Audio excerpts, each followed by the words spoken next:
Right, what do you reckon? I think one final push and we might just have a majority verdict. Well, that would be great, but we've got to remember what the judge said. We need a unanimous verdict. OK, back to it. Right. I appreciate that some of us might be starting to flag. We're all keen to get home and all the rest of it, but come on. We owe it to Belle to make sure that we have considered every detail, that we've weighed up every testimony. Yeah, of course. Right, but there's still 4 of us standing in the way of an early finish. Just saying. I wouldn't exactly say early. Unless Team Tom has claimed anyone else in the break. I'm sorry, I'm not sure what you're implying. Not implying anything. Kenneth, perhaps you have something you might like to add? No, I don't think so. Not at the moment.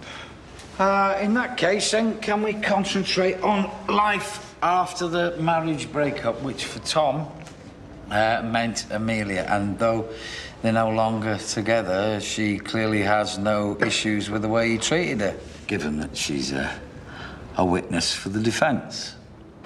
I appreciate this must be a difficult situation for you, Miss Spencer, so I'll try and keep my questions to a minimum. In the time you and Mr. King were together, was he ever physically violent towards you? Well, no. How about his relationship with your daughter, Esther? Any concerns for violence there? No. He was actually always really good with her. Turning now to the day the defendant ended up with an axe in his back.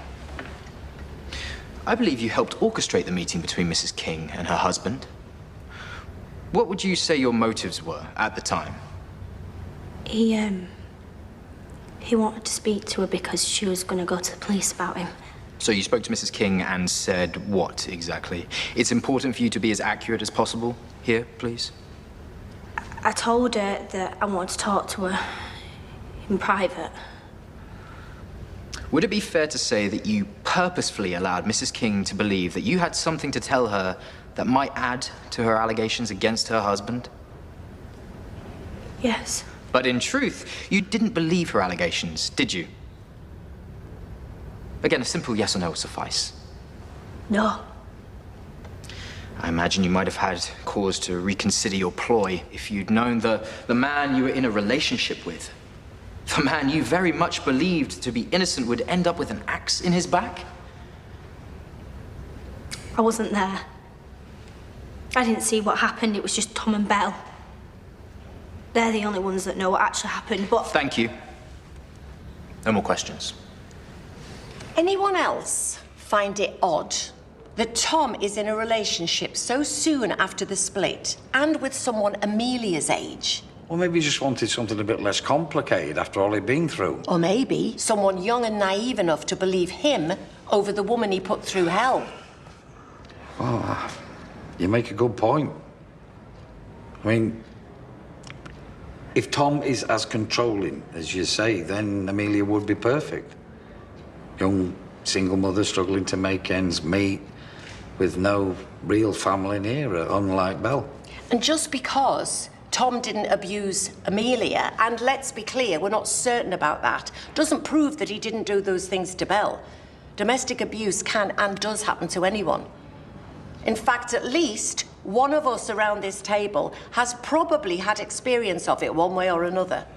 We know Tom was keen to start a family, and maybe that was part of what drew him to Amelia. Because with her and her daughter, that's like a ready-made family. Yeah, a child that Belle couldn't take away from him, a family of his own, just like he'd always wanted.